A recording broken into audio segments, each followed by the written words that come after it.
जय हिंद साथियों, कैसे हैं आप सभी। मैं अजय स्वागत करता हूं आपके परिवार एग्जाम इंडिया वार में।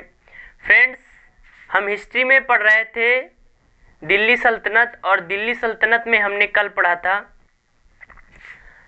अलाउद्दीन खिलजी के बारे में। पहले जलालुद्दीन खिलजी के बारे में पढ़ा कि किस प्रकार उसने खिलजी वंश की स्थापना करता है, वो 1290 में कैमूर्स की हत्या करके।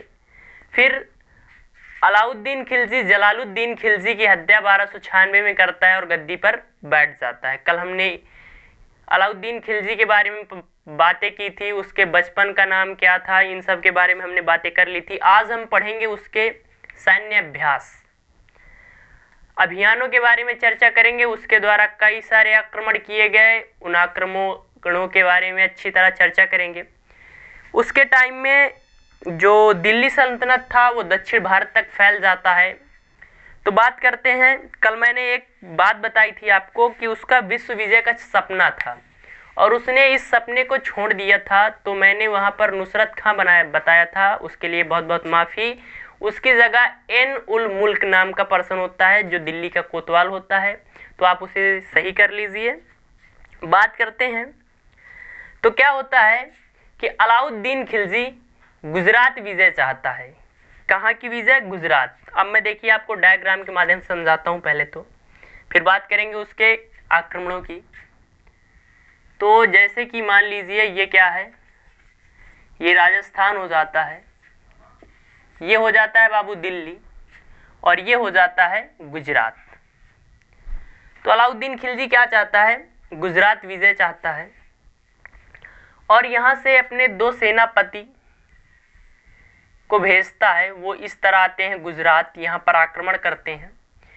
यहाँ पर सोमनाथ मंदिर होता है, उसको लूटते हैं, उसकी जो मूर्ति होती है उसको खंडित करके। और ऐसे यहाँ पर पड़ता है क्या? मेवाड़।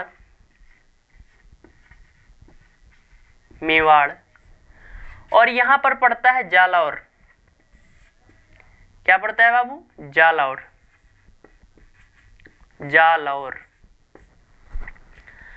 तो यहाँ से इस तरह चले जाते हैं दिल्ली। अब मेरी बात को गौर से समझिए। दिल्ली में कौन है? एके अलाउद्दीन खिलजी। कल हमने इसके बारे में सब कुछ चर्चा की थी। मेवाड़ में समर सिंह होते हैं, समर सिंह। और जालौर में होते हैं कन्हड़ देव,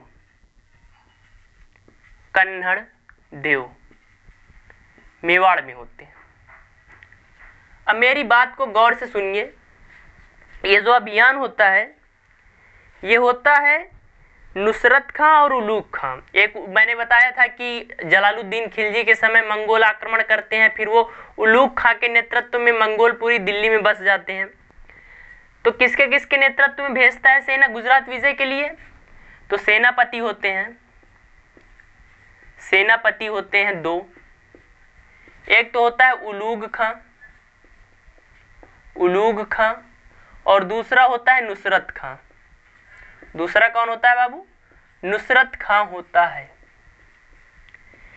तो ये जब जा रहे होते हैं राजस्थान के इस भाग से, ये अच्छे से समझिए क्योंकि आगे चलकर यही कारण बनेगा इन 2 जगहों पर आक्रमण का, एक मेवाड़ दूसरा जालौर।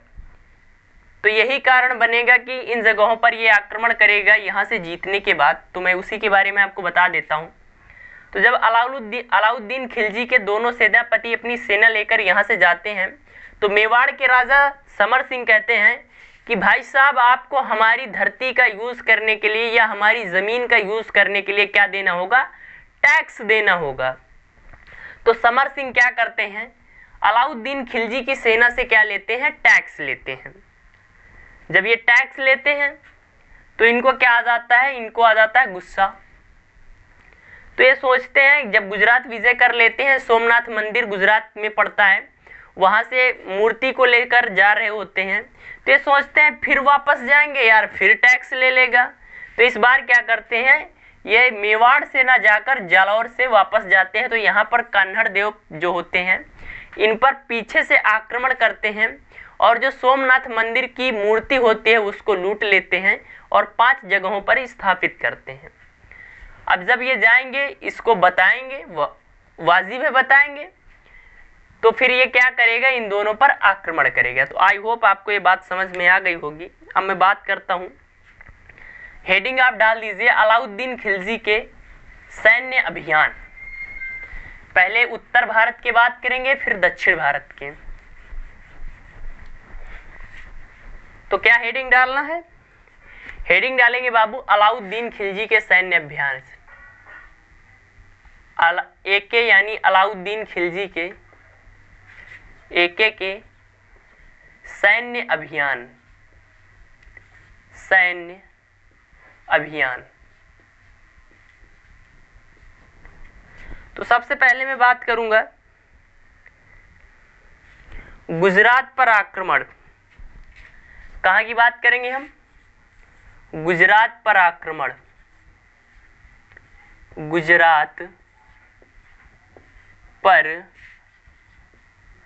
आक्रमण कब करता है, तो 1299 ईस्वी में करता है, 1299 ईस्वी में करता है। अब क्या होता है, जो गुजरात के किंग होते हैं कर्ण बघेला, तो कर्ण बघेला इस युद्ध में क्या होते हैं, गुजरात के किंग कौन होते हैं, गुजरात के किंग कर्ण बघेला होता है उनका नाम। कर्ण बघेला हार जाते हैं, हार जाते हैं। तो कर्ण बघेला क्या करते हैं, कर्ण बघेला अपनी पुत्री, इनकी पुत्री का नाम होता है, इनकी पुत्री का नाम होता है, इनकी पुत्री का नाम होता है देवल। अपनी पुत्री देवल के साथ ये चले जाते हैं दक्षिण भारत। तो अपनी जब हार जाते हैं तो अपनी पुत्री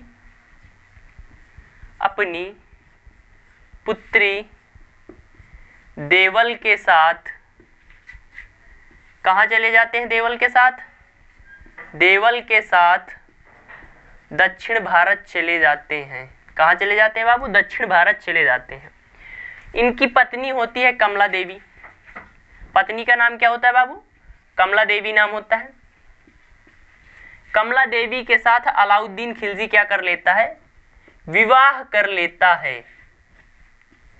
जो कर्ण बघेला की रानी कमला देवी होती हैं, अलाउद्दीन खिलजी उसके साथ क्या कर लेता है, विवाह कर लेता है।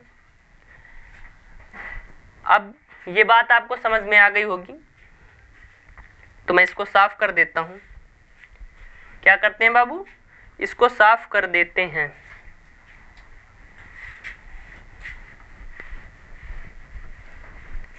अब कर्ण बघेला के एक मंत्री होते हैं माधव।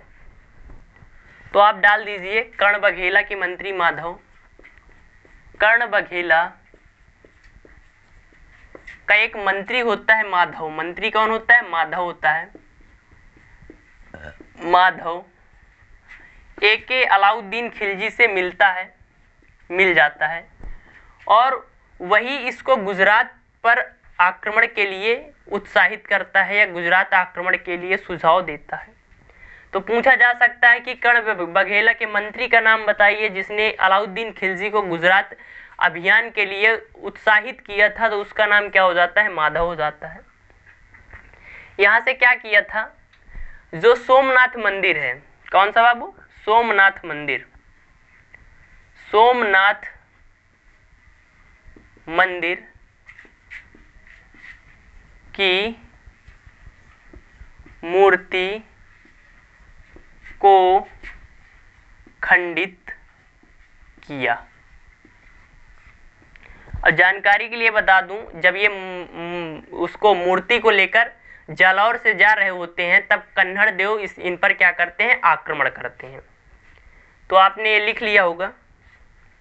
यहीं पर क्या हुआ था, जो मलिक काफूर होता है अलाउद्दीन खिलजी का दक्षिण भारत का जो सेनापति होता है, दक्षिण भारत के जितने अभियान हुए हैं उन सभी का सेनापति मलिक काफूर को बनाया जाता है। और इसी गुजरात अभियान के दौरान मलिक काफूर को 1000 दिनार में खरीदा गया था, इसीलिए मलिक काफूर को 1000 दिनारी भी कहा जाता है। ये किन्नर था। तो आप लिख सकते हैं मलिक काफूर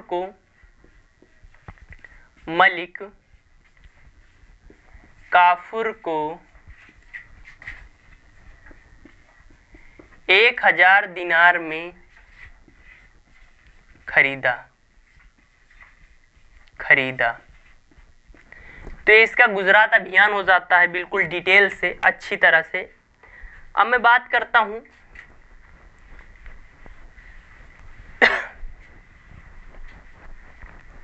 रणथंभौर का नाम सुना था, कल हमने रणथंभौर के बारे में पढ़ा था। जलालुद्दीन खिलजी जो कि खिलजी वंश का संस्थापक था, उसने 1291 और 1292 में रणथंभौर पर 2 बार आक्रमण किया और दोनों बार उसको क्या मिलती है, निराशा हाथ लगती है। तो कहता है कि रणथंभौर जैसे 10 किले में अपने एक सैनिक के बाल के बराबर नहीं समझता और वहां से वापस चला जाता है। तब क्या करता है अलाउद्दीन खिलजी, रणथंभौर पर आक्रमण करता है। तो लिखते हैं रणथंभौर पर आक्रमण। किसकी बात करेंगे बाबू? रणथंभौर पर आक्रमण। रणथंभौर पर आक्रमण। किसका कारण कुछ होता है, कारण की बात करते हैं तो जो यहाँ के राजा होते हैं हमीर देव, किंग कौन होते हैं? राजा होते हैं हमीर देव। ये अलाउद्दीन खिलजी को टैक्स देना बंद कर देते हैं, कर बंद कर देते हैं, कहते हैं हम कर नहीं देंगे। तो हमीर देव क्या करते हैं, टैक्स नहीं देते हैं। दूसरा कारण होता है दूसरा कारण ये होता है कि इसका जो अलाउद्दीन खिलजी का ससुर था, ससुर और चाचा दोनों बोल सकते हैं आप, उसने 2 बार रणथंभौर पर आक्रमण किया था और दोनों बार उसको पराजय हाथ लगी, तो उसका भी एक कारण माना जाता है। तो लिख सकते हैं आप जलालुद्दीन खिलजी की 2 बार पराजय भी इसका प्रमुख कारण था। क्या था? जलालुद्दीन खिलजी की 2 बार पराजय प्रमुख कारण था। तीसरी बात करते हैं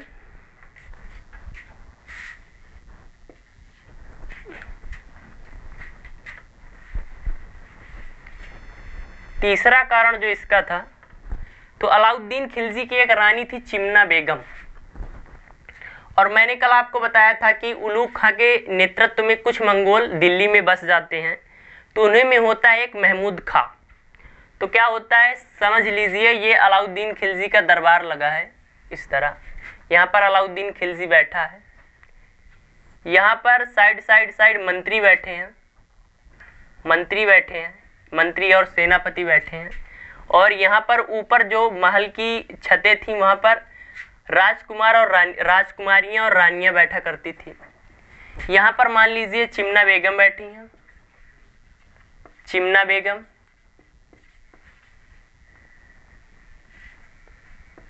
बेगम, और यहाँ पर बैठे हैं महमूद खां। महमूद कौन यहाँ बैठे हैं? यहाँ पर बैठे हैं महमूद। अब इधर चिमना बेगम है, इधर महमूद है। दोनों एक दूसरे को देखते हैं, मुस्कुराते हैं, दोनों में प्यार हो जाता है। अब चिमना बेगम अलाउद्दीन खिलजी की बड़ी प्रिय बेगम थी, ये इनके मित्र थे। अब अलाउद्दीन खिलजी कहते हैं यार ऐसा भाई मत कर। अब चिमना बेगम भी कहती है मैं शादी करूं तो इनसे करूं, महमूद कहते हैं मैं करूं तो इनसे करूं। तो अलाउद्दीन खिलजी को आ जाता है गुस्सा और इसके पीछे लगा देता है सेना।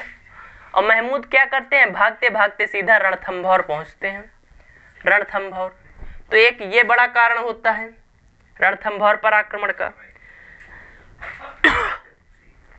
तो 1301 एडी में, तो ये समझ में आ गया होगा कारण क्या था। कारण इसके 3 थे।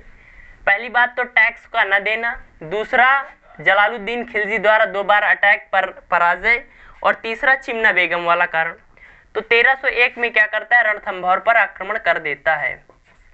रणथंभौर पर आक्रमण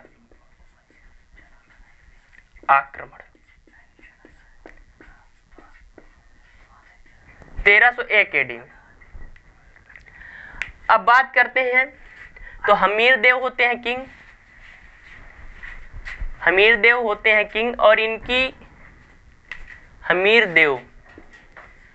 और इनकी वाइफ जो होती हैं रानी या पत्नी, रानी जो होती हैं उनका नाम होता है रंगा देवी। क्या होता है बाबू? रंगा देवी नाम होता है। अब आपको पता होगा राजपूतों में एक केसरिया नाम की परंपरा थी कि अगर राजपूत केसरिया साफा पहनकर युद्ध में लड़ता लड़ता वीर गति को प्राप्त करता था केसरिया में, और जो रानियां होती थीं वो क्या करती थीं, अपने सतीत्व की रक्षा करने के लिए जौहर प्रथा करती थी। तो यहाँ पर हमीर देव द्वारा क्या किया जाता है? केसरिया। हमीर देव के नेतृत्व में रणथंभौर के जो राजपूत होते हैं वो केसरिया करते हैं, और रंगा देवी के नेतृत्व में जौहर करती हैं। क्या करती हैं बाबू? जौहर करती हैं। और जब दोनों जौहर और केसरिया दोनों एक साथ हो जाएं तो इसको क्या कहा जाता है? साका नाम दिया जाता है। क्या कहा जाता है? साका। तो मैंने आपको बताया रणथंभौर पर आक्रमण अलाउद्दीन खिलजी द्वारा 1301 ईस्वी में। किंग होते हैं हमीर देव, रानी होती है रंगा देवी। हमीर देव के नेतृत्व में केसरिया और रंगा देवी के नेतृत्व में जौहर, और जब दोनों हो जाए तो उसको क्या बोलते हैं?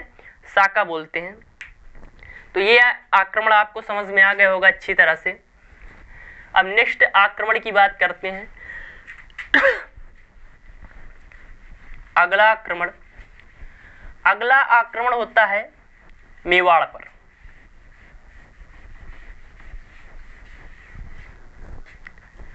अगला आक्रमण 1303 ईस्वी का है। ये होता है चित्तौड़, जो मेवाड़ के अंतर्गत ही आता है। मेवाड़ में दो वंश हुए हैं, एक तो रावल वंश और दूसरा होता है वो महाराणा प्रताप वाला सिसोदिया वंश। तो सिसोदिया वंश और रावल वंश। तो यहीं पर चित्तौड़ आक्रमण लिखते हैं, अलाउद्दीन खिलजी का चित्तौड़ आक्रमण। चित्तौड़ आक्रमण कब हुआ?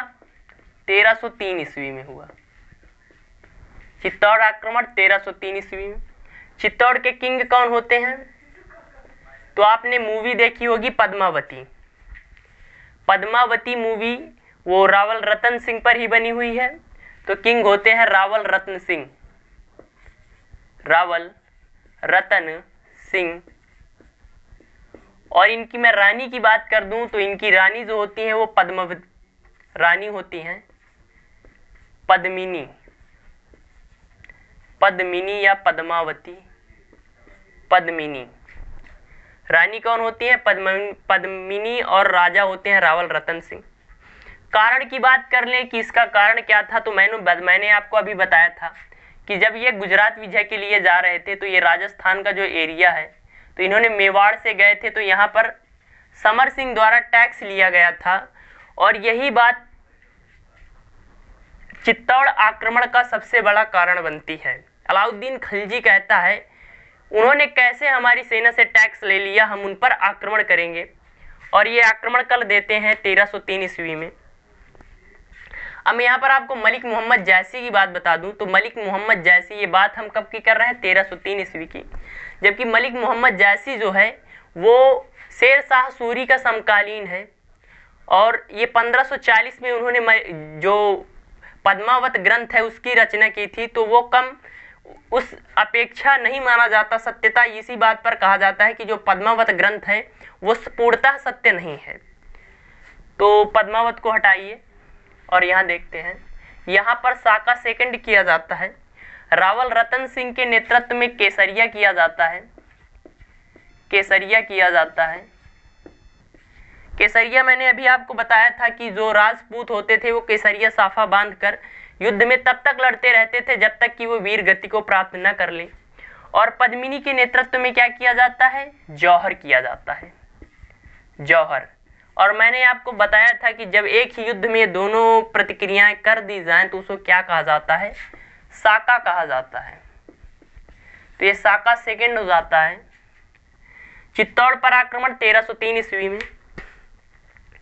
अब इसके बाद क्या होगा तो ये आपने लिख लिया होगा, चित्तौड़ पर आक्रमण 1303, रावल रतन सिंह, पद्मिनी, जौहर, केसरिया। अब हम बात करेंगे नेक्स्ट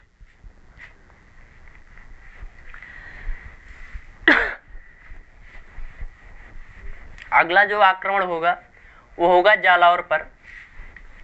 क्योंकि उन्होंने जब गुजरात विजय करके लौट रहे थे तो उन्होंने सोमनाथ मंदिर की जो मूर्ति थी उसको लूट लिया था। बात करते हैं अगली, जालौर पर आक्रमण। और हाँ, जो अलाउद्दीन खिलजी ने जो रणथंभौर का दुर्ग था, जो रणथंभौर था, उसका नाम कर दिया था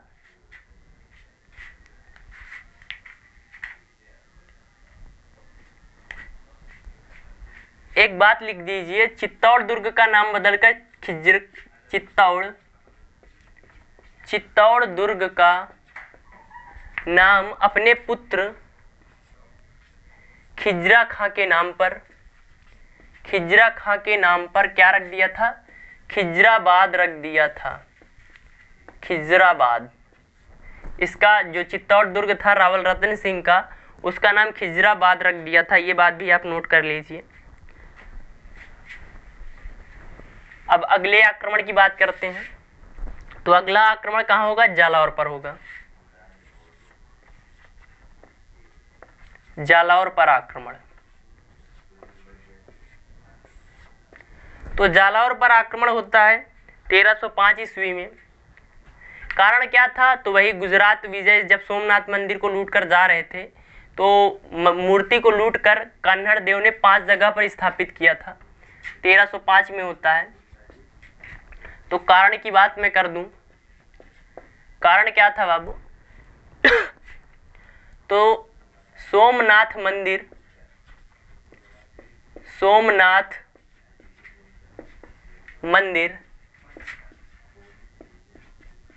की मूर्ति कन्हड़ देव द्वारा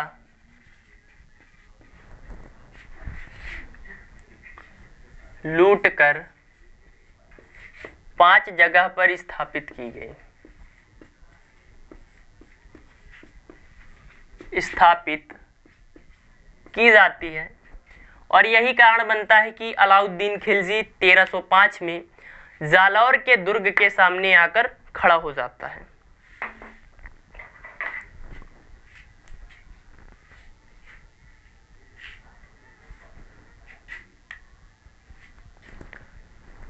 अब देखिए, इधर मैं जालौर लिख देता हूं, जालौर। इधर दिल्ली में कौन है? अलाउद्दीन खिलजी। यहाँ पर कौन है? कन्हड़ देव प्रथम, कन्हड़ देव है। इसका सेनापति होता है एन उल मुल्क, दिल्ली का कोतवाल, इसका बेस्ट फ्रेंड मुल्क। इन दोनों के बीच युद्ध होता है। युद्ध में दोनों क्या कर लेते हैं? संधि कर लेते हैं। क्या होता है? संधि कर लेते हैं। दोनों के बीच संधि हो जाती है। कन्हड़ देव का पुत्र होता है वीरम देव। इनका पुत्र क्या होता है? वीरम देव होते हैं। इनको कहाँ भेज दिया जाता है? दिल्ली भेज दिया जाता है। तो फ्रेंड्स, ये आज हमारी जो क्लास थी वो आपको कैसी लगी कमेंट करिए। अगर अच्छी लगे तो लाइक कर देना। अगर चैनल पर नए हैं तो प्लीज़ चैनल को सब्सक्राइब करें। मिलते हैं अगली क्लास में, तब तक के लिए हंसते मुस्कुराते रहिए। जय हिंद, जय भारत।